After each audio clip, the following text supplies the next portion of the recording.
오늘은 이 얘기부터 좀 해보려고 하는데 이재명 대통령이 1박 3일의 일정으로 G7 정상회의 참석차 캐나다를 다녀왔는데 제가 후문을 좀 들어보니까 대통령실 참모진들이 코피를 그렇게 많이 쏟았다는데 이거 어떻게 된 겁니까 이거? 그러니까 예전에 문재인 그 이제 노무현 정부 때 문재인 이제 민정수석 그리고 이제 문재인 비서실장 뭐 아시잖아요. 그러니까 네. 그때 이제 이게 청와대 참모로 있었잖아요. 이빨을 다 갈았어요. 아이고. 근무하는 동안에 그 스트레스와 이 과로 때문에 전부 다 임플란트를 뭐 몇 개인데 한 10몇 개 했습니다. 그 정도 이빨이 그랬구나. 다 빠져가지고. 네. 그러니까 이게 아시는 분은 아시겠지만 굉장히 그러니까 일단은 근무 시간이 길어요. 이게 노동 시간 뭐 주 52시간 적용이 안 돼 사실은. 아침 뭐 5시 6시부터 나와가지고 그 맞아요. 퇴근 시간도 네. 거의 없어요. 그냥 거의 그 주변에서 거의 뭐 누구 만나더라도 관련된 사람들 만나고 있다가 거의 스탠바이 상황이다 보니까 하루에 집에 가서 자는 시간 빼놓고는 거의 다 일한단 말이에요. 그게 사실은 안타까운 일이지만 정상이었어요. 그런데 국민을 위해 열심히 일하는 게 국민을 위해 열심히 일을 하는 게 그게 이제 그 정도의 권력에는 그 정도의 책임감이 따르는 거잖아요. 전 정부에서 이빨 빠졌다는 놈이 아니야. 일단 빠졌다는 분 한 놈을 못 봤어. 술 먹고 싸우다가 이빨이 빠졌을 수도 있겠죠. 술 먹고 때문에 싸우다가. 큰 사람은 꽤 있었습니다. 네. 예. 그래서 이제 저는 네. 비정상의 정상화다. 뭐 그렇게 생각을 해요 정말. 아니, 대표적으로 이제 이번에 주무실장이라고 할 수 있죠. 위성락 국가안보실장 같은 경우에 정말로 이분이 4년생인가 그런 걸 알고 있는데 70대인데 이분이 특히 코피를 쏟아가지고 주변에서 많이 걱정도 하셨다고 그래요? 하더라고요.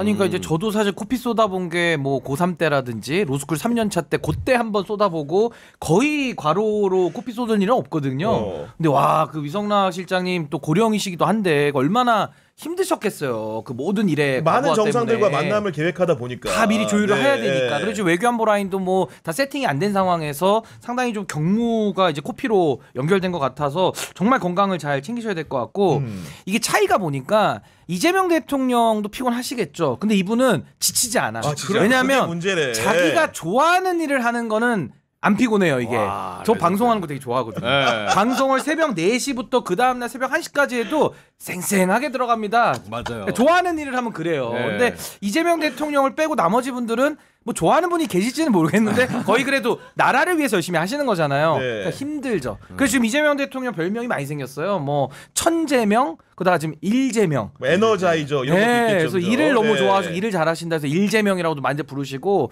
그래서 아무튼 참 이게 바람직한 정부의 모습이기는 한데 좀 건강은 좀 챙겨가면서 하셔야 될 것 이게 같습니다. 대통령실에서 하는 엄살일 수 있기 때문에 제가 순방을 방금 다녀온 출입기자한테 전화를 걸어가지고 오후에 확인을 해봤어. 그랬더니 좋다. 본인도 처음에 안 힘든 줄 알았는데 막상 기사를 쓰려고 타이핑을 하는데 뇌 정지가 올 정도로 굉장히 피곤한 일정이었다는 거야. 그런데 어쨌든 간에 그 일정에 대해서 설명하면서 코필린 상황들을 설명하는 참모들이 말하기를 이재명 대통령은 놀랍게도 피곤해하지 않고 오늘도 국무회의를 하였다. 이런 스토리입니다. 보니까. 새벽 1시에 네. 와가지고. 컨디션 좋아 보이시던데. 그러니까, 네. 뭐 지금 일을 열심히 안 할 수가 없는 게 당연히 뭐 아시겠지만은 뭐 인수위도 없고 그리고 나라는 지금 정말 복합 위기였거든요. 그러니까 97년에는 경제가 굉장한 위기였고 그리고 2017년에는 정치가 굉장히 위기였는데 정치와 경제와 모든 게 다 이 정도로 위기인 거는 각각으로 보면 어느 게 더 뭐 맞아요. 정중에 있겠지만 네. 은 굉장한 위기예요. 그래서 지금 이 추경 같은 경우에는 사실은 뭐 규모를 얼마를 하느냐 아니면은 뭐 방식을 뭐 선별지급이냐 보편지급이냐지만은 전문가들이 얘기하는 거는 제일 중요한 건 속도예요. 속도. 예, 그러니까 지금 뭐 얼마를 하든 빨리 하는 게 제일 중요하다. 지금 네. 그러니까 이거를 늦출 수가 없는 거지. 그러니까 뭐 하루 쉬고 그게 아니라 바로 국무회의에서 바로 처리하고 지금 국회로 가고 이게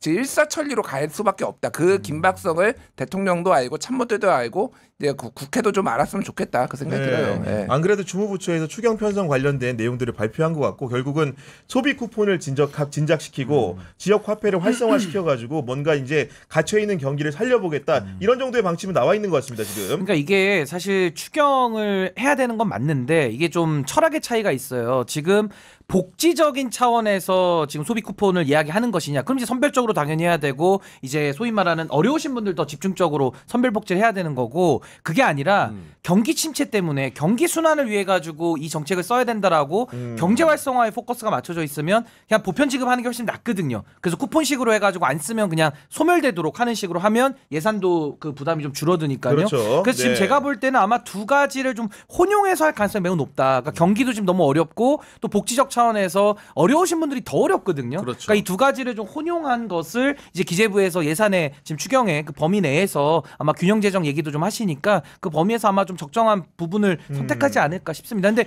빨리 해야 됩니다. 지금 이게 거의 시장에서는 순 넘어갈 지경이기 때문에 그렇다면서요. 빠른 조치로 네. 지금은 적시에 예산을 투입하지 않으면 또 그 효과도 반감되니까요. 좀 빠르게 해야 될 것 같습니다.